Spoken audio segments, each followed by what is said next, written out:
अध्ययन शुरू करें। हाँ, कर लीजिए प्लीज। पंच परमेष्ठी भगवान के चरणों में कोटि कोटि भाववंदन। सभी को जय जिनेन्द्र। उत्तरायण सूत्र की इस श्रृंखला में हमारा अगला अध्ययन 25वां यज्ञ नामक 25वां अध्ययन। यज्ञ, इस अध्ययन का नाम शास्त्रकार यज्ञ फरमाते हैं। इस अध्ययन में द्रव्य यज्ञ और भाव यज्ञ का कथन किया गया है। द्रव्य यज्ञ किस तरह से दुर्गति में लेके जाता है और भाव यज्ञ ही है जो आत्मा का उद्धार और आत्मा का कल्याण कराएगा। तो इसका दिग्दर्शन इस 25वें अध्ययन में किया गया है। इसमें वाराणसी नगरी के दो सगे भाई, जिनका नाम, बड़े भाई का नाम जयघोष मुनि और छोटे भाई का नाम मतलब जय घोष और छोटे भाई का नाम विजय घोष था। तो एक दिन जय घोष जो है वो गंगा नदी के तट पर आते हैं और वहां पर वो देखते हैं कि एक जो मक्खी है, मक्खी को मेंढक ने पकड़ कर रखा है। मतलब मेंढक मक्खी को खा रहा है। फिर कोई पक्षी सर्प आकर मेंढक को खा रहा है। फिर कोई पक्षी आकर सर्प को खा रहा है। फिर उस पक्षी को मारने के लिए पीछे मनुष्य खड़ा है, बाण लिए हुए खड़ा है और पीछे से शेर आ रहा है जो मनुष्यों को खाने की तैयारी कर रहा है। तो ये मतलब ये दृश्य देखकर जय घोष को वैराग्य उत्पन्न हुआ। वहां पर उन्होंने चिंतन किया कि ये किस तरह की परिस्थिति है कि एक जीव दूसरे को खा रहा है और उस दूसरे जीव को तीसरा जीव खा रहा है, तीसरे को चौथा खा जा रहा है, उसकी मृत्यु के वो नजदीक है, फिर भी उसको भान नहीं है। अर्थात दूसरे जीव को तीसरे नंबर का जीव खा रहा है, लेकिन उस दूसरे जीव को भान नहीं है और फिर भी वो पहले नंबर वाले जीव को मुंह में पकड़े हुआ है। अर्थात संसार में हम भोगों को पकड़े हुए हैं, लेकिन पीछे से मृत्यु बुला रही है कि एक ना एक दिन हमारी मृत्यु होने वाली है और भोगों को छोड़कर जाना है। और भोगों को भोगते समय जो पाप कर्म का बंध होता है उसका निश्चित रूप से पर भव में दुखदायक फल भोगना पड़ता है। तो ऐसा दृश्य देखकर उनके चिंतन शुरू हुआ और समीप में ही एक वितराग मुनि, मतलब जैन धर्म के मुनि थे, वे वहां पधारे। मुनि भगवंत ज्ञानी थे, उनसे चर्चा करी तो मुनि भगवंत के उपदेश से जय घोष को वैराग्य उत्पन्न हुआ और जय घोष ने महाव्रतों को धारण किया और अब वे 5 समिति 3 गुप्ती युक्त संयम का पालन कर रहे हैं, संयम में रत है। अब पहली गाथा से ये हो गई बैकग्राउंड कहानी। पहली गाथा में शास्त्रकार फरमाते हैं कि ब्राह्मण कुल में उत्पन्न महायशस्वी, क्योंकि उन्होंने दीक्षा ग्रहण करी है उस भाव में, इसलिए उनको महायशस्वी कहा गया है। महायशस्वी और अनेक प्रकार के यम और नियमों को पालन करने वाले काश्यप गोत्रीय जय घोष नाम के विप्र थे। विप्र अर्थात ब्राह्मण। तो इस अध्ययन में ब्राह्मण किसे कहते हैं उसका भी दिग्दर्शन किया गया है। ब्राह्मण का मुख्य अर्थ होता है माहनो। माहनो अर्थात हिंसा मत करो। ब्राह्मण का अर्थ होता है कि आत्म स्वभाव में रहने वाला वो ब्रह्म कहलाता है। और आगे चलकर अनेक गाथाओं में ब्राह्मण किसे कहते हैं उसका आगे चलकर वर्णन आएगा। फिर आगे भगवान फरमाते हैं कि इंद्रियों के समूहों को वश में रखने वाले। इसका मतलब दीक्षा लेने के बाद भी ये रिक्वायरमेंट है, कंपल्सरी है कि इंद्रियों को वश में रखना होगा तथा या संयम का पालन किसको लक्ष्य में रखकर करना है। तो भगवान यहाँ पर मूल पाठ में फरमा रहे हैं कि मग्गगामी महामुनि, जो वे महामुनि है वे मोक्ष के अर्थी है, मतलब मोक्ष की चाहना रखने वाले हैं, मोक्ष मार्ग में प्रवृत्ति करने वाले। वे जयघोष मुनि जिसने पहले दीक्षा ली थी, वे जयघोष मुनि ग्रामानुग्राम विहार करते हुए उस वाराणसी नगरी में पधारे जहां पर उनके छोटे भाई, सांसारिक छोटे भाई विजय घोष रहते हैं। तो उसी समय पर वे विजय घोष जो है वो यज्ञ कर रहे थे, वे यज्ञ कर रहे थे। तो जय घोष मुनि जो है उनके मासखमन के पारने मासखमन चलता था। मासखमन के पारने के दिन पहले प्रहर में स्वाध्याय, दूसरे प्रहर में ध्यान और तीसरे प्रहर में वे गोचरी के लिए निकले। तो निकल कर वे जहां पर विजय घोष का यज्ञ चल रहा था। अब यज्ञ क्या होता है? ब्राह्मणों का यज्ञ अर्थात जिसमें आहुतियां दी जाती है, जिसमें लकड़े, विविध प्रकार के लकड़े होते हैं, विविध प्रकार की सामग्रियां उसमें डाली जाती है, घी डाला जाता है और अग्नि जलाई जाती है। और बहुत सारे यज्ञ ऐसे भी होते हैं जिसमें पंचेंद्रिय जीव की बलि भी दी जाती है। तो कोई यज्ञ पंचेंद्रिय जीव की बलि ना भी हो तो त्रस्त जीवों की हिंसा हो रही है, और कोई यज्ञ ऐसे होते हैं जिसमें त्रस्त जीवों के साथ साथ स्थावर की हिंसा हो रही है, और कोई यज्ञ ऐसे होते हैं जिसमें स्थावर जीवों की हिंसा के साथ साथ त्रस्त जीवों की हिंसा या उनका बलिदान भी दिया जाता है। तो वहां पर वे जय घोष मुनि पधारे हैं। अब भिक्षा की याचना कर रहे हैं। तो विजय घोष ने कहा कि यहाँ पर जो आहार रखा हुआ है वो भिक्षु को देने के लिए नहीं है, अर्थात वहाँ भिक्षु को मतलब जो आहार यहाँ पर बनाया हुआ है वो तुम जैसे भिक्षु को नहीं दिया जाएगा। यहाँ पर जो 6 रस युक्त आहार बनाया गया है वो मात्र और मात्र किनके लिए बनाया हुआ है? तो वे आगे कहते हैं कि जो वेदों के जानकार है, जो ब्राह्मण वेदों के जानकार है, नंबर 1 वेदों के जानकार होना चाहिए, दूसरा यज्ञ करने वाले होने चाहिए, तीसरा ज्योतिष के जानकार है, फिर चौथा वे धर्म के पारगामी है, मतलब धर्म के स्वभाव को जानने वाले होने चाहिए, ये हो गया 4। और 5वां है कि वे स्व और पर स्व और पर की आत्मा का उद्धार करने में सक्षम हो, उन्हीं ब्राह्मणों को, उन्हीं विप्रों को यह 6 रस युक्त भोजन, 6 रस युक्त भोजन दिया जाता है। तो ये भोजन तुम्हारे लायक नहीं है, तुम्हें नहीं दिया जाएगा। अब जय घोष मुनि यह सुनकर आगे फरमाते हैं कि हे विजय घोष, तुम ना ही मतलब जो भी आपने कहा उसमें से किसी के भी स्वरूप को आप जानते नहीं हो, अर्थात तुम वेदों को नहीं जानते हो, तुम यज्ञों के स्वरूप को नहीं जानते हो, तुम ज्योतिष को नहीं जानते हो, मतलब ज्योतिष किसे कहते वो नहीं जानते हो, तुम धर्म के पारगामी किसको कहना, या तुम धर्म के पारगामी भी नहीं हो, और 5वां ना ही तुम ये जानते हो कि कौन सा व्यक्ति या कौन स्व और पर आत्मा के उद्धार करने में समर्थ है। तो तुम इन 5 ही बातों को नहीं जानते हो। जैसे ही विजय घोष यह सुनते हैं तो विजय घोष और वहां पर अन्य ब्राह्मण भी है। अब विजय घोष चरम शरीरी है, हलुकर्मी है, अभी तक उन्होंने पहचाना नहीं है कि ये मेरे भाई मुनिराज है, क्योंकि उनको लगा कि एक तो उनकी मृत्यु हो चुकी है, क्योंकि लगभग 4 वर्ष या अनेकों वर्ष बीत चुके थे, तो वे वापिस लौटे नहीं। तो उनको लगा कि मेरे बड़े भाई जय घोष की मृत्यु हो चुकी है, और अभी जब जय घोष मुनि पधारे तो तपस्या आदि के कारण शरीर कृश होने से विजय घोष जो यज्ञ कर रहे थे उन्होंने अपने बड़े भाई जय घोष मुनि को अभी तक पहचाना नहीं है।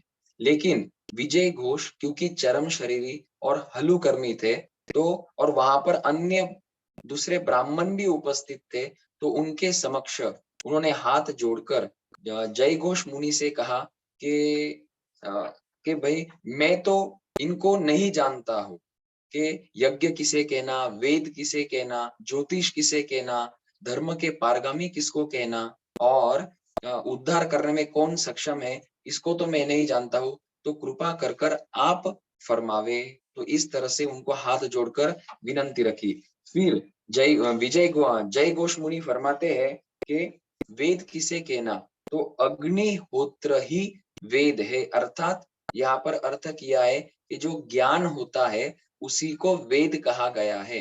अब कौन से ज्ञान को वेद कहना? जो सम्यक ज्ञान है, या वह ज्ञान है जो आत्मा को दुर्गति से बचाकर सदगति में पहुंचावे, उसको ज्ञान कहा गया है। जो आत्मा का अहित नहीं कर कर, अहित से बचाकर हित कराता है या कल्याण कराता है, मंगल कराता है, उसी को यहाँ पर ज्ञान या फिर वेद कहा गया है। तो पहले प्रश्न का उत्तर दिया कि वेद किसे कहना है? अग्निहोत्र, अर्थात ज्ञान को वेद कहना है। दूसरा था कि तुम यज्ञ को नहीं जानते हो, तो यज्ञ किसे कहना है? तो जयघोष मुनि ने फरमाया कि जो 5 इंद्रियों का निग्रह करते हैं, 4 कषायों का दमन करते हैं, निग्रह करते हैं, उसी को यज्ञ कहा गया है। जो अशुभ से शुभ में आते हैं, जो असंयम से संयम में आते हैं और संयम में स्थिर रहते हैं, उन्हीं को यज्ञ कहा गया है। अर्थात मोटा मोटी अहिंसा, तप और संयम को ही ज्ञान और यज्ञ कहा गया है। ये यज्ञ जो है ये भाव यज्ञ है, क्योंकि वे जो यज्ञ करते हैं जिसमें हिंसा की जाती है, आहुति दी जाती है, वो तो द्रव्य यज्ञ है और वो दुर्गति कराने वाला है। यहाँ पर भाव यज्ञ का स्वरूप फरमाया गया है, बताया गया है। अब तीसरा प्रश्न था कि ज्योतिष किसे कहना? तो चंद्रमा को ज्योतिष कहा गया है। ये है गाथा नंबर 16, इसमें उत्तर दिया गया। इसमें चंद्रमा को ज्योतिष कहा गया है, क्योंकि सभी नक्षत्रों में अगर कुछ मुख्य है तो वो चंद्रमा मुख्य है। तिथियों का भी तिथि जो है, तिथियां वो चंद्रमा के आधार पर होती है, इसलिए सभी नक्षत्रों में चंद्रमा को ही मुख्य कहा गया है। तीसरे प्रश्न का उत्तर हुआ।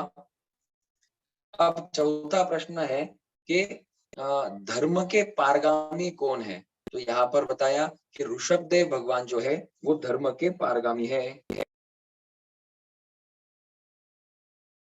मतलब इस अवसर पिनी के जो प्रथम तीर्थंकर हुए हैं उनको धर्म के पारगामी कहा गया है।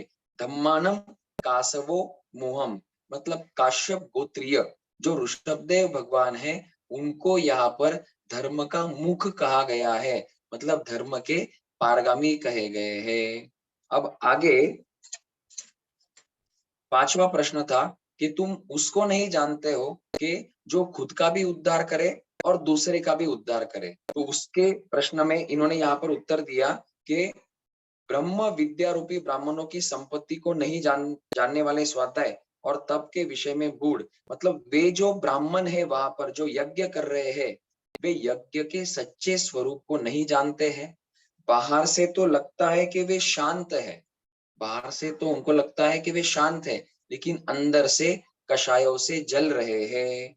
और हाँ, अंदर से कषाय से जल रहे, जैसे चिंगारियां होती है उसके ऊपर अगर राख डाली जाए तो लगता है राख, बाहर से तो राख दिखती है, चिंगारी तो अंदर है, तो लगता है कि आग बुझ गई, लेकिन ज्ञानी फरमाते हैं ऊपर से लगता है कि वो आग, वो अग्नि शांत हुई है, लेकिन अंदर अग्नि या चिंगारी रही हुई है। उसी तरह यहाँ पर जो ब्राह्मणों को लगता या जो तुम्हें लगता है कि यहाँ पर रहे हुए ब्राह्मण स्व आत्मा का और दूसरे की आत्माओं का उद्धार करने में सक्षम है, समर्थ है, तो ये तुम्हारी धारणा गलत है। क्योंकि भले ही बाहर से वे शांत दिख रहे हो, लेकिन अंदर मतलब आत्म परिणामों में कषायों की अग्नि, कषायों की ज्वाला जल रही है। तो इस तरह से पांचों ही प्रश्न का उन्होंने वहां पर जय घोष मुनि ने उत्तर दिया। विजय घोष मुनि और अन्य ब्राह्मण भी उनके उत्तर को सुन रहे हैं और सम्यक प्रकार से ग्रहण करने का प्रयास कर रहे हैं। अब आगे जो विषय ब्राह्मणों से चला था कि ब्राह्मण किसे कहना, और वहां पर भी सभी ब्राह्मण हैं और ब्राह्मण के योग्य जो भी क्रिया है वो करने वाले हैं। तो अब आगे चलकर आगे वाली गाथाओं में लगभग 11 गाथाएं हैं। गाथा नंबर 19 से 29 तक उन गाथाओं में ब्राह्मण का स्वरूप बताया गया है कि ब्राह्मण, सच्चा ब्राह्मण किसे कहना चाहिए। तो पहला है कि जो लोक में, इस लोक में 14 राजलोक में जो पूजनीय है उसको ब्राह्मण कहते हैं। अब पूजनीय कौन होगा? शक्रेंद्र के लिए भी या इंद्रों के लिए भी पूजनीय कौन होता है? 3 लोक के नाथ हमारे तीर्थंकर भगवान, या फिर उनके मार्ग का अनुसरण करने वाले साधु और साध्वी भगवंत, वो इस लोक में पूजनीय होते हैं। तो वही सच्चे ब्राह्मण है। पहली बात ये बताई। दूसरा लक्षण बता रहे हैं कि जो स्वजन या परिजन के आगमन होने पर ना राग करते हैं ना द्वेष करते हैं, या स्वजन और परिजन के चले जाने पर भी कोई प्रकार का शोक या संताप नहीं करते हैं। मतलब ये साधु के लक्षण है कि साधु संयम जीवन पालन करते समय अगर पूर्व के परिचित, मतलब जब संसार में थे तब जितने भी व्यक्ति परिचित थे, जिन्हें हम जानते थे या कोई दूसरा हमें जानता था, वे हमारे संपर्क में आ जावे, तो साधु मुनिराज जो है वो समभाव धारण करता है। वो ना तो उसमें राग करता है और ना ही उसमें द्वेष करता है। तो ये लक्षण साधु के बताए गए। तो हम भी जब साधु भगवंतों के दर्शन के लिए जाए, तो पूरा विवेक रखना चाहिए कि हम संसार की या पूर्व अवस्था की कोई भी बातचीत वहां पर नहीं करें। एक ही लक्ष्य हमारा होना चाहिए कि ज्ञान ध्यान आगे बढ़ाने का। पहले तो उनकी हम शरीर साता पूछा, संयम की साता पूछा, सुख साता पूछा करते हैं, और उसके बाद हम उनको विनंती रखे विनय पूर्वक कि हमको ज्ञान ध्यान फरमाने की कृपा करावे। तो ज्ञान ध्यान चलता रहेगा तो मन और विचार अन्य संसार की तरफ नहीं जाएंगे। और साधु का तो ये लक्षण, अब मान लो कोई संसारी व्यक्ति साधु के पास जाकर संसार की बातें करता भी है, चाहे वो संसार के माता हो या पिता हो, या मान लो पत्नी हो या फिर पुत्र हो, पौत्र हो, या अन्य कोई भी सगे संबंधी हो, वे आकर अगर संसार के मोह बढ़ाने की, राग बढ़ाने की बातचीत कर रहे हैं, तो साधु उसमें जागृत रहे, ना राग करे, और कोई ऐसा द्वेषी व्यक्ति आया है तो उससे द्वेष भी नहीं करना चाहिए। या जो जो स्वजन परिजन है, वो आने पर वापिस अगर चले जावे, या फिर उस गांव में विहार करते करते साधु मुनिराज अपने गांव में पधारे, उनकी नगरी में पधारे हैं, जो पूर्व परिचित है, वहां से फिर विहार करने पर शोक को प्राप्त नहीं करे, शोक को प्राप्त नहीं करे। तो ये साधु भगवंतों के लक्षण होते हैं। तीसरी बात बताते हैं, सबसे मुख्य बात है कि जो अरहंत भगवंतों के वचनों पर श्रद्धा रमन करने वाले हैं, उन्हीं के वचनों में रमन करने वाले, मतलब मन और चित्त किसमें लगा हुआ है, निरंतर जिन वाणी में लगा हुआ है। एक तो संयम लिया है तो बाकी कोई व्यापार है नहीं संसार का, संसार की कोई जवाबदारी है नहीं, परिवार वहां पर है नहीं, है तो वही साधर्मिक साधु और साध्वी। तो अभी करना क्या है, मान लो तपस्या कर ली या गोचरी भी लेकर आ गए, तो फिर जो टाइम बचता है उसमें साधु का कर्तव्य है कि वो निरंतर अपने आप को तप संयम और अहिंसा के नियमों का पालन करने में लगाते रहे। तो अरहंत वचनों में रमन करता रहे, अर्थात निरंतर स्वाध्याय करता रहे।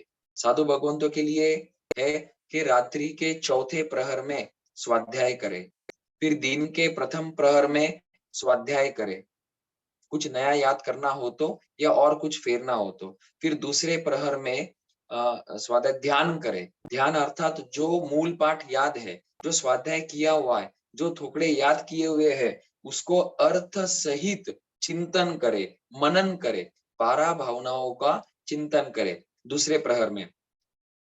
तीसरे प्रहर में अगर गोचरी जाना है तो गोचरी जावे, नहीं जाना है तो वापिस स्वाध्याय करे। चौथे प्रहर में स्वाध्याय करे, रात्रि के प्रथम प्रहर में स्वाध्याय करे, और तीसरा रात्रि का जो दूसरा और तीसरा प्रहर है, अगर शरीर में शक्ति नहीं है तो निद्रा लेवे, मतलब शरीर थक चुका है तो वो निद्रा लेता है। और अगर निद्रा कम करनी है तो दूसरे प्रहर में भी स्वाध्याय कर कर सिर्फ रात्रि के तीसरे प्रहर में, मतलब पूरे 24 घंटे के 8 प्रहरों में मात्र एक प्रहर ही निद्रा लेवे। तो आज अगर उतनी शक्ति नहीं है तो जितना टाइम हम जागृत रहते हैं नींद छोड़ के, तो साधु भगवंत स्वाध्याय में अपने आप को लगाते रहे। अर्थात तीसरा पॉइंट बताया कि अरहंत वचनों में रमन करे। हमारा भी यही कर्तव्य है, भले ही हम अभी श्रावक है, लेकिन हम हमारा ज्यादा से ज्यादा मन कहाँ लगा हुआ रहना चाहिए, अरहंत वचनों में, कि भगवान की वाणी क्या है। भगवान एक ही आखिरी गाथा में भी आएगा, भगवान स्पष्ट फरमा रहे हैं कि जितना अधिक संसार में हम आसक्त रहेंगे, लिप्त रहेंगे, उतने अधिक हमारे पुण्यवानी का खर्चा होता है, मतलब पुण्यवानी कम होती है, नए पाप का बंद होता है, पूर्व में जो शुभ कर्म बांध कर रखे हैं वो भी अशुभ में कन्वर्ट हो जाते हैं। तो और हाँ बस, तो इस तरह से आत्मा का नुकसान होता है, अहित होता है। और जितना ज्यादा हम धर्म कार्य में, चाहे संवर कौशल सामायिक या नहीं, कुछ तो मन से चिंतन करते रहे आगमों के वचन, तो हमारे अशुभ कर्म शुभ में कन्वर्ट होते हैं, पुराने अशुभ कर्म की निर्जरा होती है और नए पुण्यवानी का बंद होता है, और पूर्व पुण्यवानी जो है वो सुरक्षित रहती है। इतने लाभ धर्म ध्यान करने के शास्त्रकार फरमाते हैं। आगे चौथा गुण है कि सोने के समान विशुद्ध रहे। सोना तो पहले खदान में होता है तो वो अशुद्ध होता है, फिर उसको खदान से निकालकर अनेक प्रकार के केमिकल्स, रसायन डालकर अग्नि पर तपाकर उसको शुद्ध किया जाता है।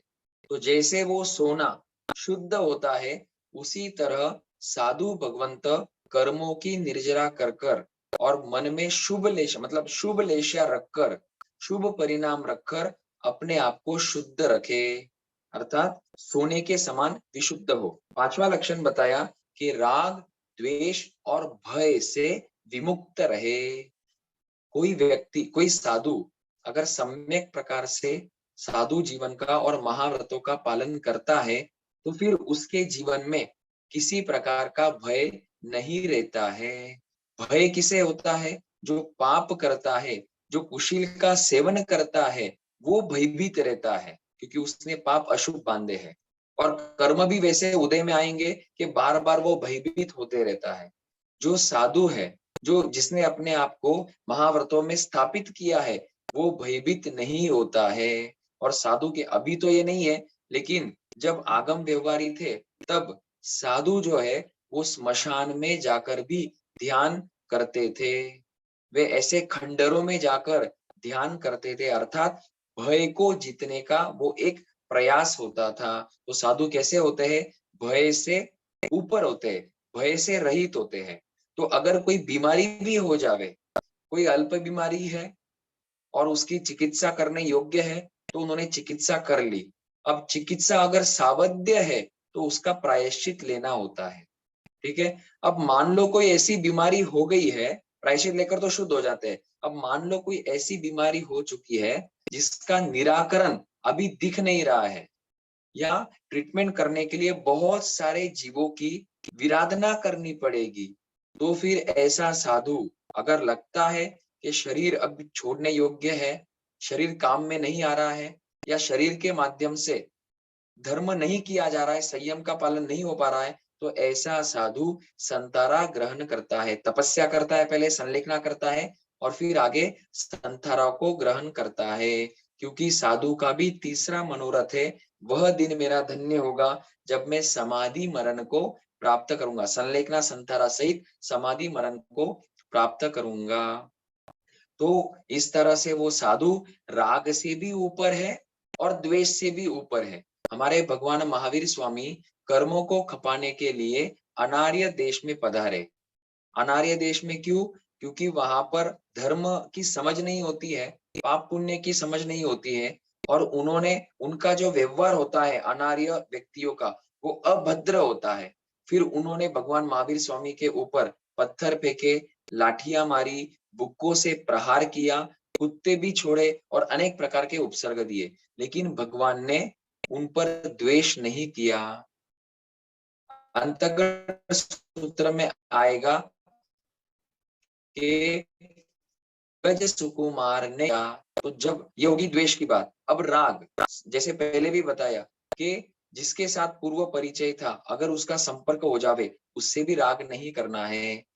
स्थान से, जिस स्थान पर साधु विचरते रहते हैं, उनसे राग नहीं करना चाहिए, ममत्व नहीं होना चाहिए।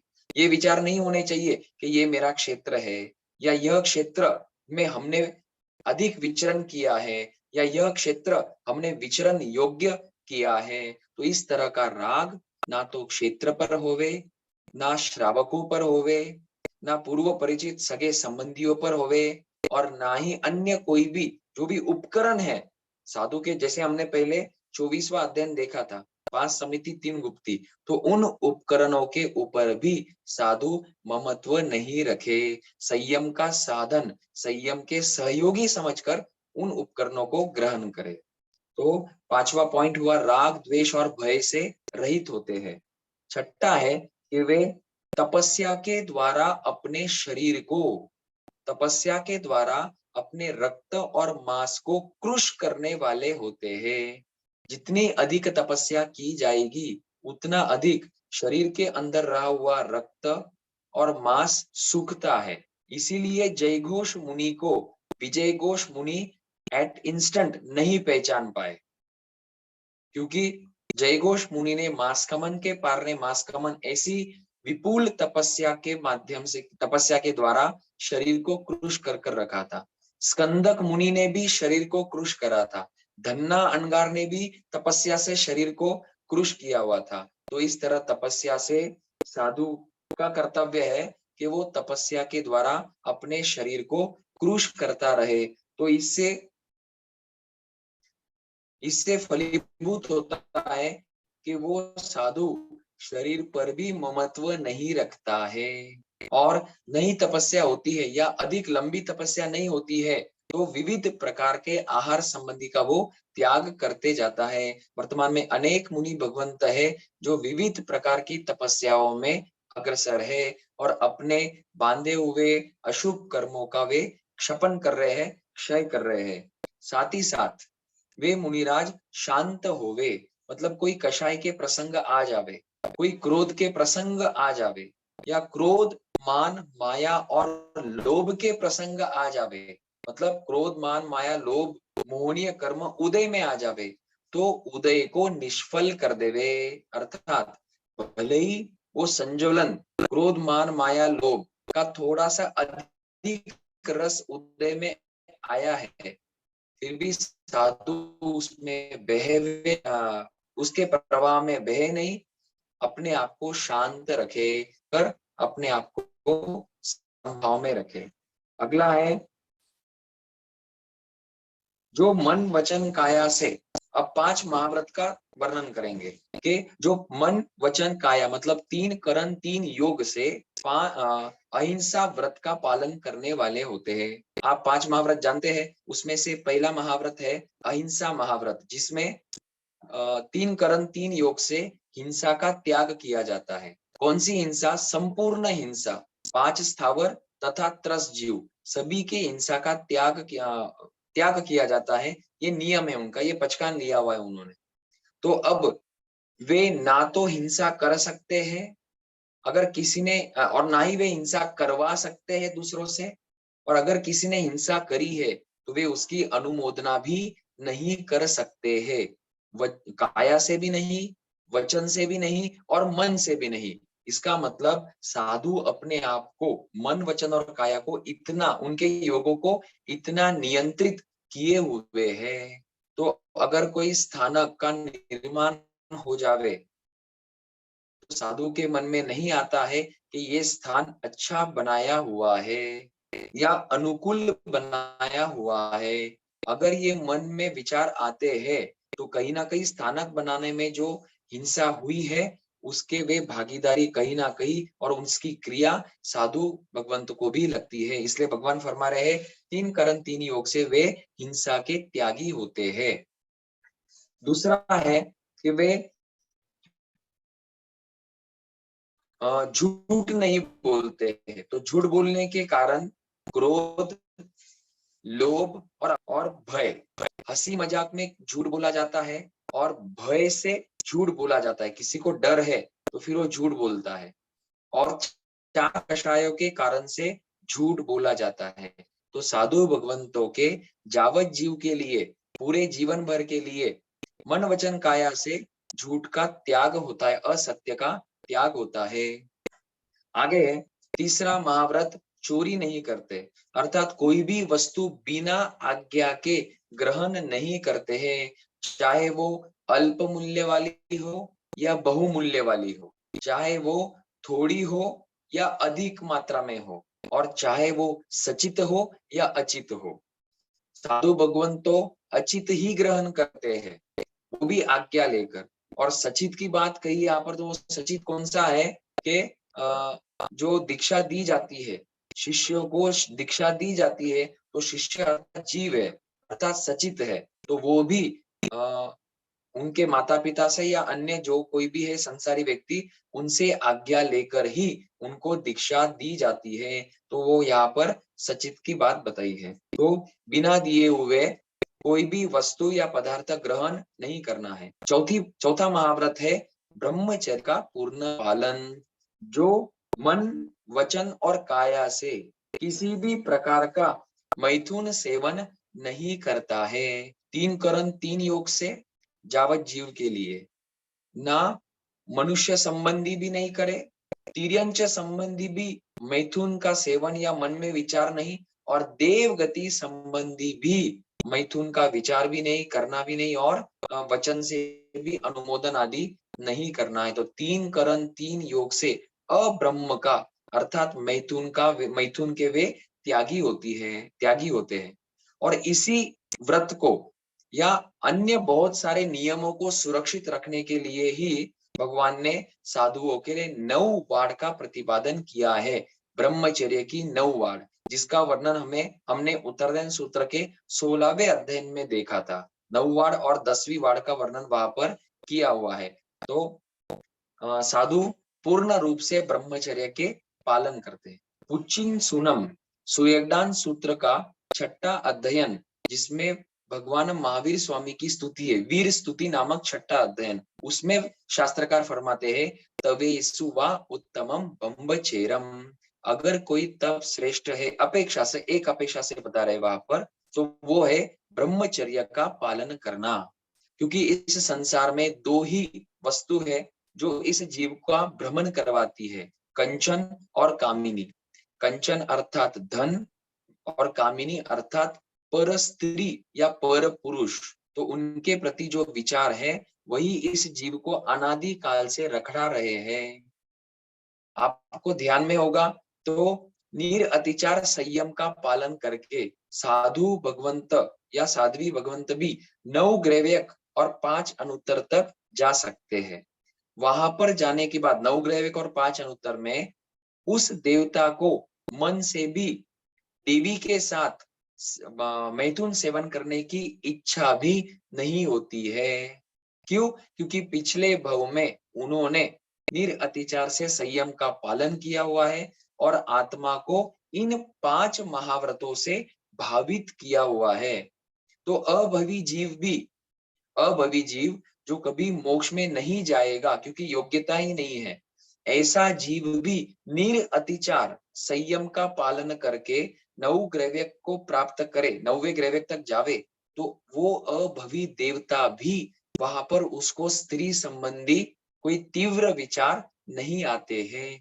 हालांकि उन 9 ग्रैवेक और 5 अनुत्तर का अवधि ज्ञान बहुत बड़ा है।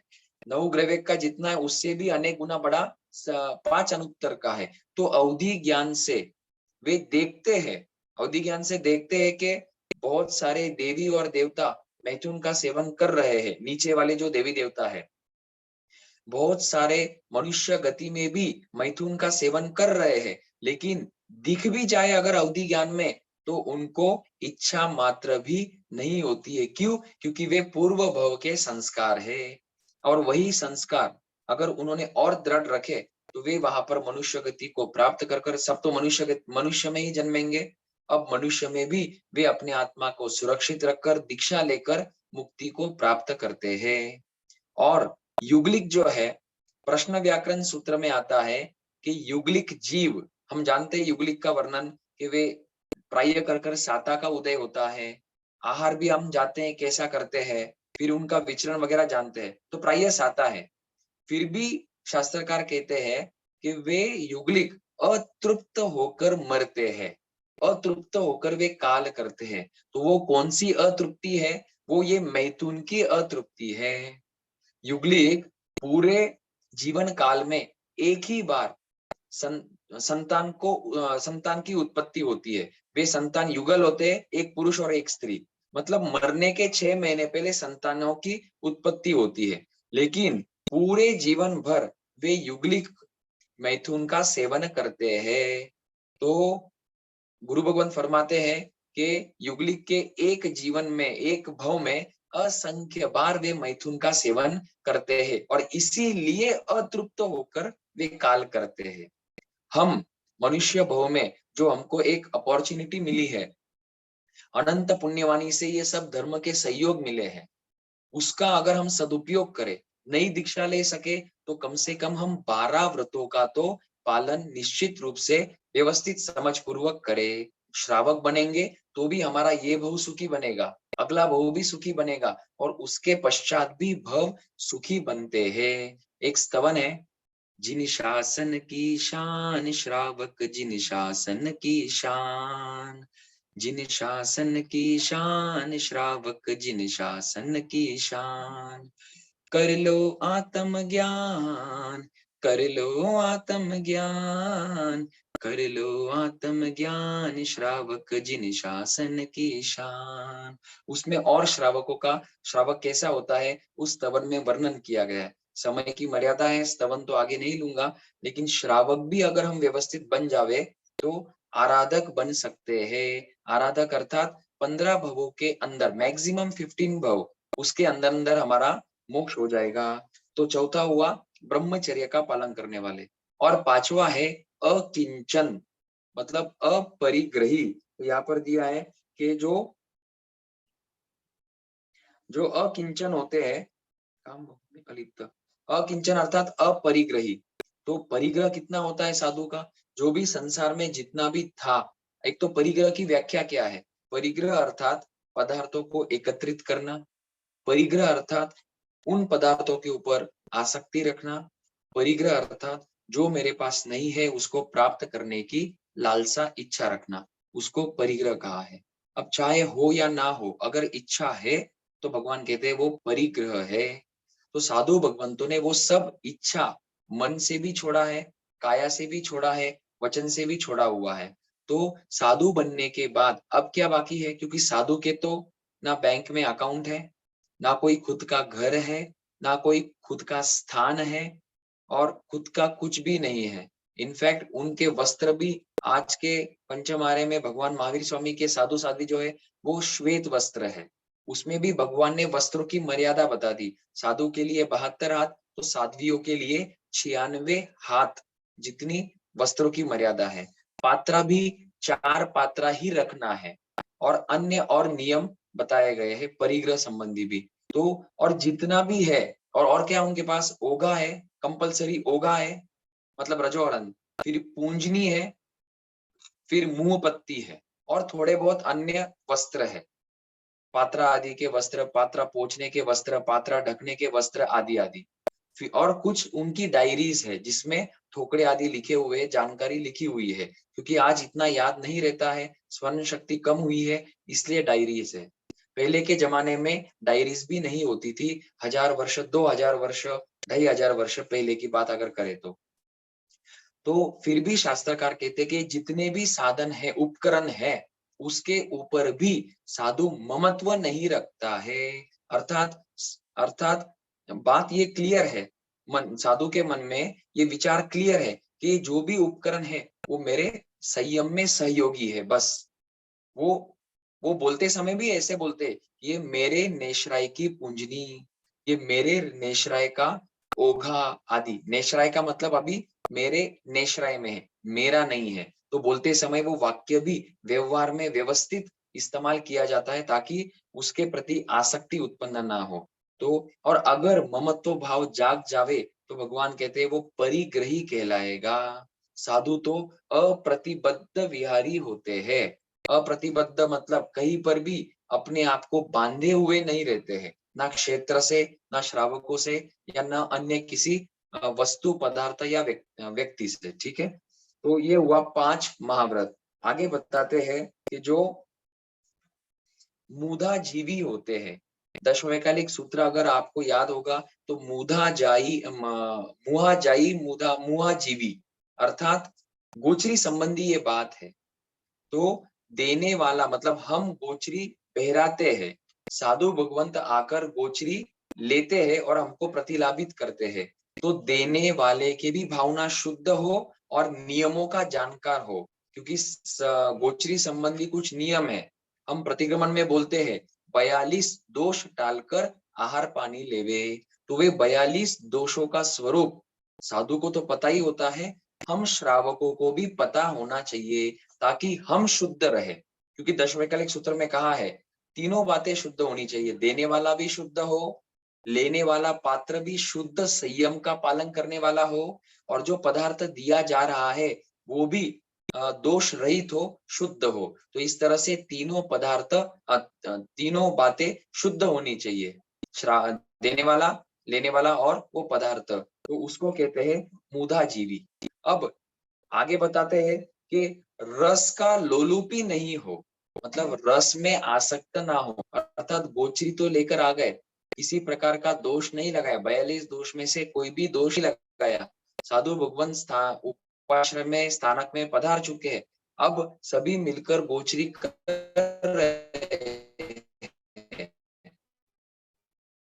उसमें 5 प्रकार के दोष सर्कल कर कर बैठते हैं और फिर बड़े जो है वो आहार देते हैं, उसको मांडला कहते हैं, तो उसमें भी दोष लगते हैं, वे 5 प्रकार के, इसलिए हम बोलते हैं 42 दोष डालकर आहार पानी लावे, और उसमें 5 ऐड कर दिया तो 47 दोष डालकर आहार पानी लेवे, मतलब भोगवे। तो ये 5 दोष कौन से हैं कि भाई, अगर नहीं मतलब प्रशंसा कर कर आहार करना, पहला दोष।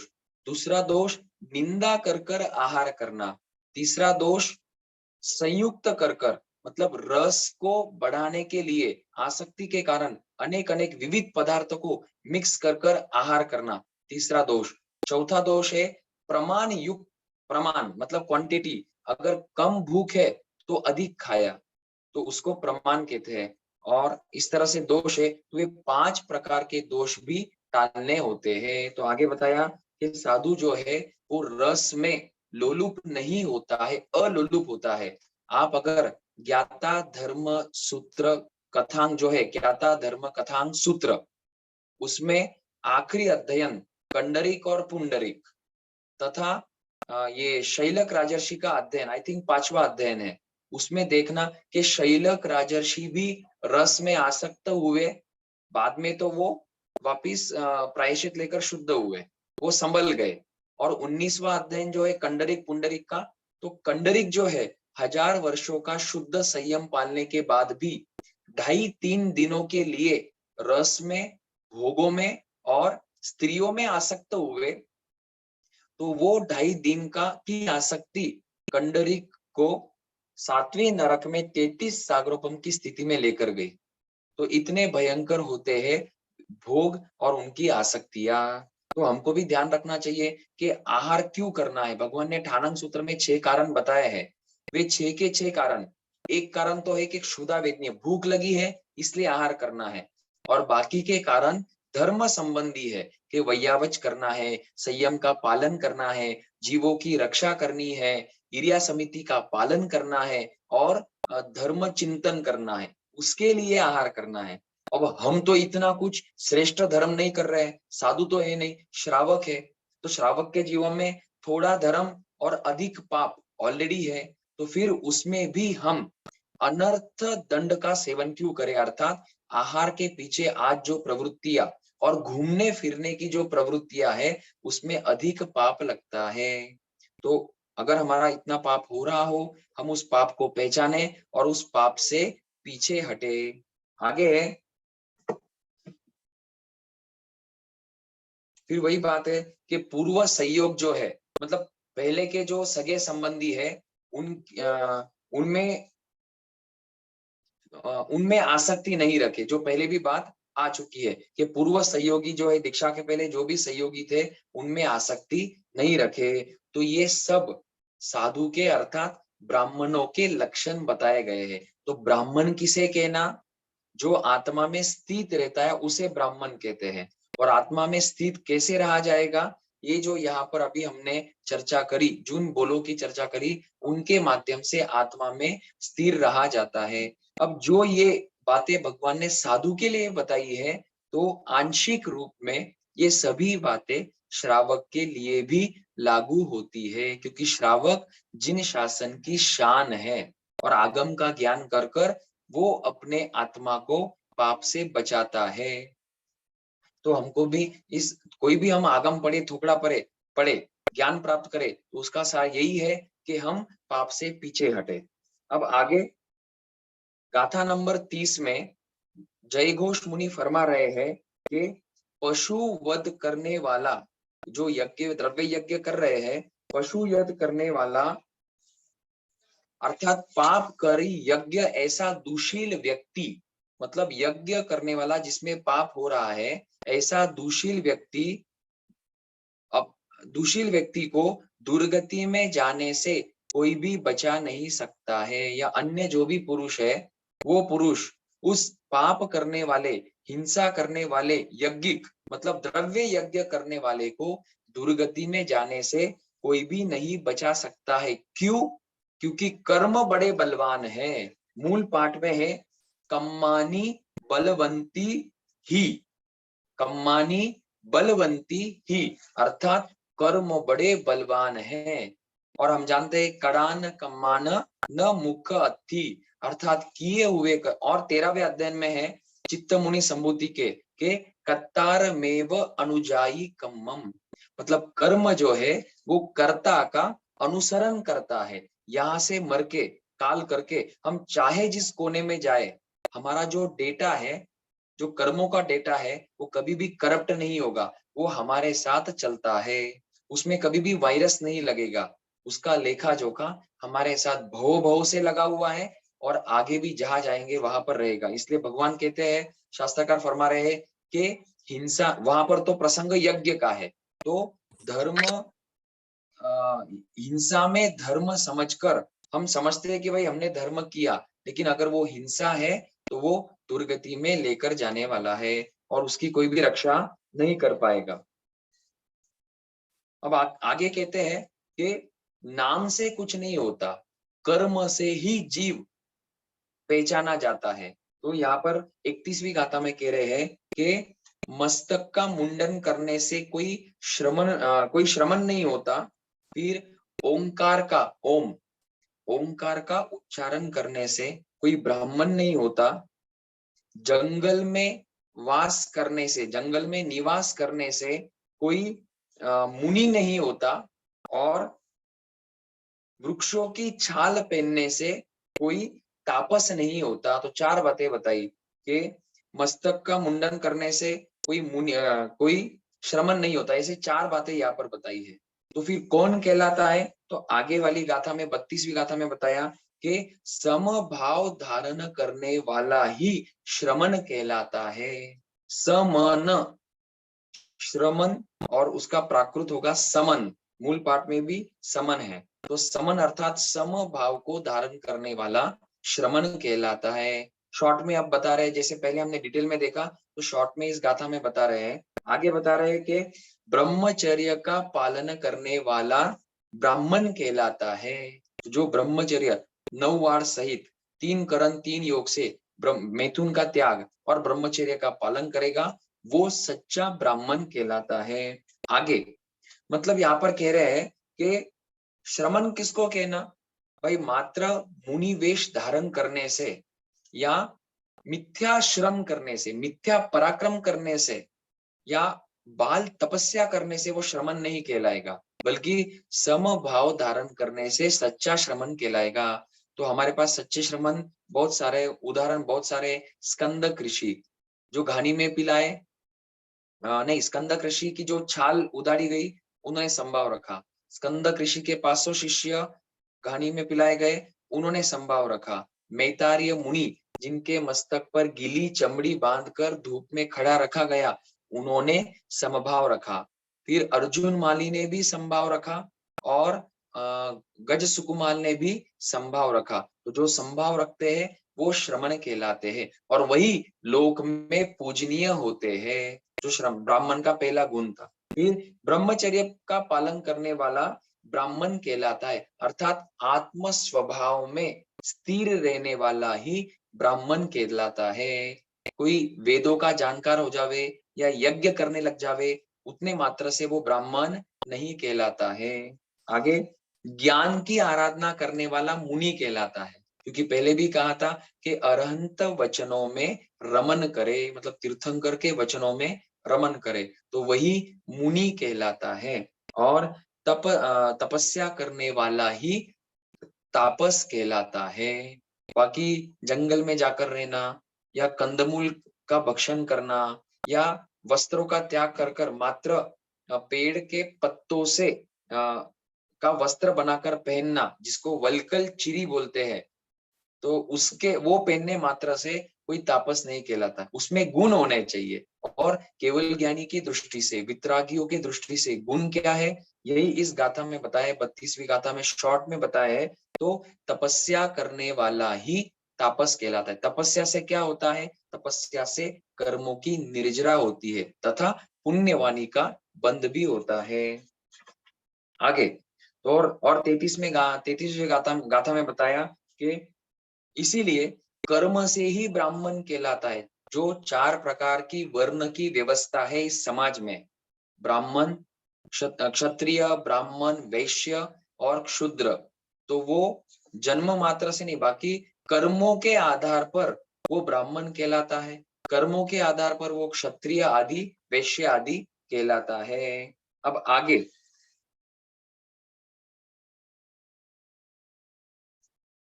की गाथा में बता रहे हैं कि तीर्थंकर देवों ने ये जो उपरोक्त गुण आदि बताए हैं, जो नियम बताए हैं, जो लक्षण बताए हैं, उन लक्षणों का पालन, उन नियमों का पालन कर कर ही साधु मुनिराज केवल ज्ञान को प्राप्त करते हैं। अर्थात सभी कर्मों का क्षय कर कर, केवल ज्ञान प्राप्त कर कर वे मुक्ति को प्राप्त करते हैं।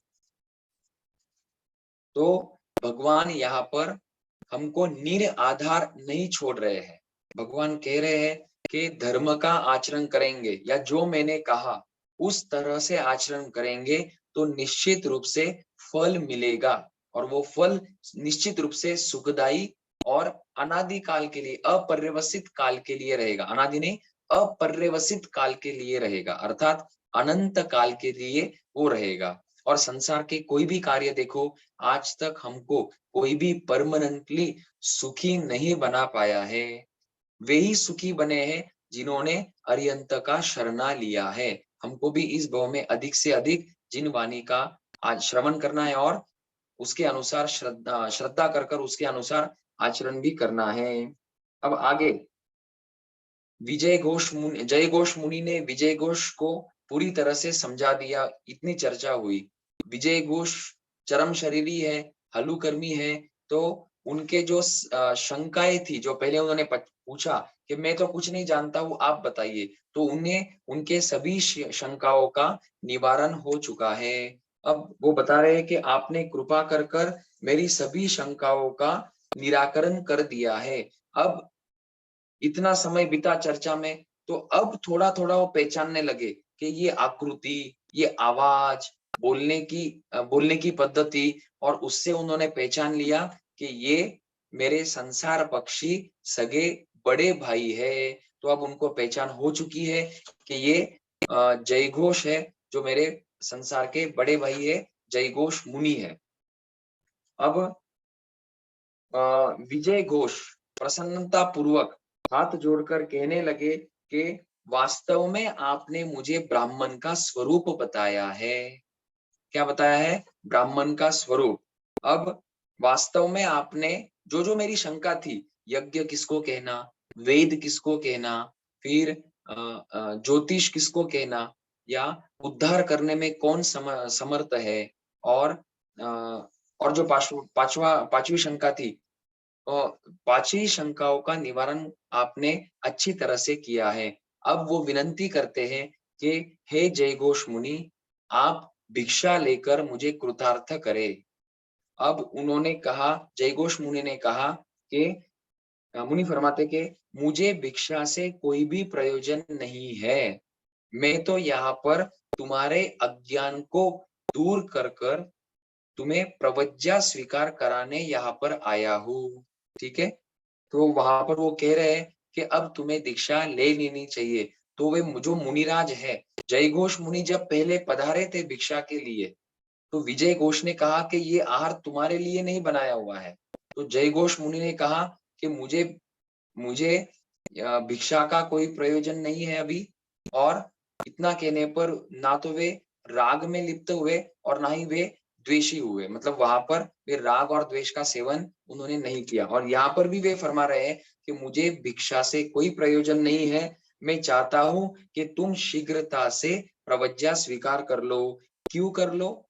क्योंकि ये संसार जो है वो भय के आवर्त से ये संसार जो है भय रूप आवर्त वाले घोर संसार में तुम्हें परिभ्रमण करना पड़ेगा अगर तुमने दीक्षा नहीं ली। और इसी तरह से हिंसा आदि पाप करते रहे तो तुम्हें चार गति रूप संसार में भ्रमण करना पड़ेगा। फिर आगे बताते हैं, सार है अभी 32 आगमों का सार है, भगवान की वाणी का सार है कि भोगों को भोगने से कर्मों का बंध होता है। मूल पाठ है, उव लेवो होई भोगेसु, मतलब भोग भोगने से कर्मों का उपलेप होता है, आत्मा में कर्म लगते हैं। और भोगों का सेवन नहीं करने वाला कर्मों से लिप्त नहीं होता है। ये जिनवानी का सार है कि भोग भोगने से पाप का बंध होता है और भोगों का त्याग करने से कर्म का बंध नहीं होता है। आगे बताते हैं कि यही कारण है कि भोगी आत्मा संसार में परिभ्रमण करती है और जो अभोगी है वो संसार से पारगत हो जाती है। भोगों का त्याग करने वाला मुक्ति को प्राप्त कर लेता है। अब आगे बताते हैं कि किस तरह से कर्मों का बंध होता है। तो उन्होंने उदाहरण देते, सिंपल उदाहरण दिया कि कोई अगर गीली गेंद, दो प्रकार की गेंद है, एक गीली गेंद है और एक सूखी गेंद है। तो गीली दोनों गेंदों को दीवार पर फेंको तो गीली गेंद चिपक जाएगी और सूखी गेंद दीवार पर नहीं चिपक कर नीचे गिर जाएगी। अर्थात दीवार मतलब आत्मा। तो अगर आत्मा में, या गेंद मतलब आत्मा समझ लो, और गीला मतलब राग द्वेष होना, आसक्ति होना। तो जिसमें अधिक आसक्ति होगी वो अधिक कर्मों का बंध करेगा, और जिसमें आसक्ति नहीं रहेगी, निर्लेप रहेगा, निर्लिप्त रहेगा, वो कर्मों का बंध नहीं करेगा। उसको इस उदाहरण के माध्यम से वहां पर बताया गया है। अब आखिरी गाथा में फरमाते हैं कि इस प्रकार मूल पाठ है कि अनुत्तर मतलब श्रेष्ठ धर्म को सुनकर, मतलब पहली बात तो इस विश्व में कोई श्रेष्ठ है तो वो धर्म है। और अनेक धर्मों में भी श्रेष्ठ किसे कहा जाता है? जो वितरागियों का धर्म है। वितरागी अर्थात राग नहीं, देश नहीं, द्वेष नहीं। फिर चाहे वो कोई भी व्यक्ति हो, कोई भी जाति का हो, कोई भी कुल का हो, हमें उससे फर्क नहीं पड़ता है। हमारी रिक्वायरमेंट है कि वो व्यक्ति वितरागी होना चाहिए और केवली होना चाहिए। तो ऐसे अनुत्तर श्रेष्ठ धर्म, यह धर्म अनुत्तर क्यों है, श्रेष्ठ क्यों है? क्योंकि ये हमको दुर्गति में जाने से बचाता है और सदगति और मोक्ष की प्राप्ति कराता है। तो ऐसे धर्म को सुनकर विजय घोष ब्राह्मण ने जय घोष मुनि के पास अभिनिष्क्रमण मतलब दीक्षा धारण कर ली। वहीं पर यज्ञ करने आए थे और वहीं पर जय घोष मुनि के साथ चर्चा हुई, वार्तालाप हुआ, वहीं पर वैराग्य आया और वहीं पर उन्होंने उनके श्री चरणों में दीक्षा ग्रहण कर ली। दीक्षा ग्रहण करने के बाद अपनी आत्मा को तप मतलब अहिंसा, तप और संयम से भावित कर कर दोनों ने, अर्थात जय घोष मुनि और विजय घोष मुनि ने 8 ही कर्मों का क्षय कर कर उन्होंने मुक्ति को प्राप्त किया। इस तरह से इस उत्तरायण सूत्र के 25वें अध्ययन में, जिसका नाम यज्ञ है, भगवान ने यज्ञ का स्वरूप बताया है और ब्राह्मण किसे कहना, साधुओं के लक्षण क्या होते हैं, किसको साधु कहना, वो उसका दिग्दर्शन इस अध्ययन में किया गया है। और अंतिम फल जो कि हमको भी प्राप्त करना है, तो दोनों मुनियों ने मुक्ति को प्राप्त किया है। इस तरह से हम ज्यादा से ज्यादा जिनवानी को श्रवण कर कर, अधिक दृढ़ श्रद्धा कर कर उसके अनुसार आचरण करेंगे तो ये भव भी हमारा सुखी बनेगा। और जितने भी भव हमारे अभी मुक्ति के पहले बाकी है, उन सभी भवों में हम सुखी बनेंगे, अर्थात धर्म का स्वरूप जानेंगे। सुखी कौन बनता है? जिसके पास धन होता है वो नहीं, बल्कि चाहे धन हो या ना हो, अगर वो धर्म के स्वरूप को, आत्मा के स्वरूप को समझता है, तो ज्ञानी कहते हैं कि वो सदा काल के लिए सुखी माना जाता है। इस तरह से हमारा ये 25वां अध्याय पूरा होता है। भगवान के वाणी के विरुद्ध कुछ कहने में आया हो तो मिच्छामि दुक्कडम, सभी को क्षमत कामना। मांगलिक सुना देगा। की आज्ञा से चत्तारि अर्यंता मंगलम, सिद्धा मंगलम, साहू मंगलम, केवली पनत्तो धम्मो मंगलम। चत्तारि लोकुतमा, अर्यंता लोकुतमा, सिद्धा लोकुतमा, साहू लोकुतमा, केवली पनत्तो धम्मो लोकुतमो। चत्तारि शरणं पवज्जामि, अर्यन्ते शरणं पवज्जामि, सिद्धे शरणं पवज्जामि, साहू शरणं पवज्जामि, केवली पनत्तम धम्मम शरणं पवज्जामि। ये चार शरणा दुर्गति हरना, सुगति करना, और न शरण कोई होए, भव्य प्राणी करे आराधना, अक्षय अमर पद होवे। बोलो भगवान महावीर स्वामी की जय। किसी को कुछ प्रश्न है क्या?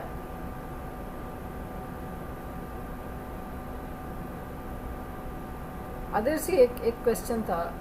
ये जो उत्तरायण सूत्र में एक साधु का जो बताया है, उसमें फिर आचारांग सूत्र में भी साधु का ही सब बताया ना, तो उसमें like what is the correlation, like उसमें सेम है या डिफरेंस है?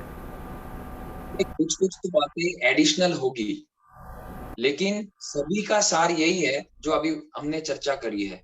तो जीव जो है वो अनादि काल से गलत मार्ग पर है, गलत संस्कारों से, गलत संज्ञाएं है। तो उन संस्कारों और संज्ञाओं को हटाने के लिए प्रचंड पुरुषार्थ करना पड़ता है, और उसके लिए बार बार हैमरिंग जो है वो होनी चाहिए। और वो हैमरिंग तीर्थंकर भगवंत ने और पीछे गंधर भगवंत ने और अन्य आचार्यों ने अलग अलग आगम और अलग अलग ग्रंथों के माध्यम से करी है। तो सार तो वही है कि आत्मा के स्वरूप को समझना है और प्राप्त करना है, लेकिन उसके अलग अलग प्रकार बताए हुए हैं। और जितना अधिक बार हम अलग अलग आगम में वो पढ़ेंगे, तो उतनी हमारी श्रद्धा दृढ़ होती है और मजबूत होती है, क्योंकि धर्म के मार्ग में आगे चलना कठिन होता है। इसलिए अनेक जगहों पर और अलग अलग अपेक्षाएं भी होती है। कई बात एडिशनल बताई है, कई कम बताई है, कई ज्यादा बताई है, तो उसको जितना अध्ययन करेंगे उतना समझ में आएगा। Thank you. और उत्तरायण सूत्र तो भगवान की अंतिम वाणी है, तो जो सार रूप में है, भगवान ने वो जाते के मोक्ष में जाने के पहले बता दिया। तो हमारे पास ये रत्न रूप में, सार रूप में उत्तरायण सूत्र आया। Thank you. जय जिनेन्द्र। जय जिनेन्द्र। जय जिनेन्द्र।